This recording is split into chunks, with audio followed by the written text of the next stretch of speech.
Bom, como presidente de Sabaneta Fundación, Sabaneta Promen Capital, nos assina contento hoy, arriba já domingo 2 de junho, que nós organizamos evento de fundraising, é um evento grande, nos que ajuda a missa de Sabaneta, cria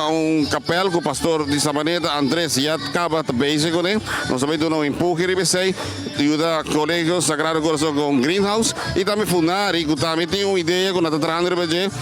greenhouse para o cliente, não. Assim, está com a Fundação, Atlanta para dar empurre na Sabaneta, que é parte de nós banda que nós queremos contribuir no desenvolvimento de Sabaneta. Mas aí nós também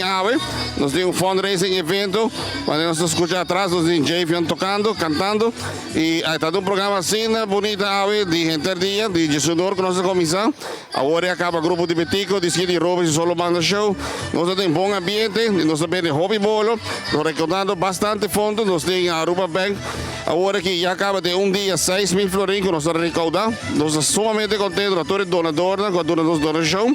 mas nós não queremos claro ainda, nós temos mais andando ainda, nós estamos a coletar via bus, nós temos bolo na maneira de agora vender, nós temos bebida na agora vender no sentido de soft drink,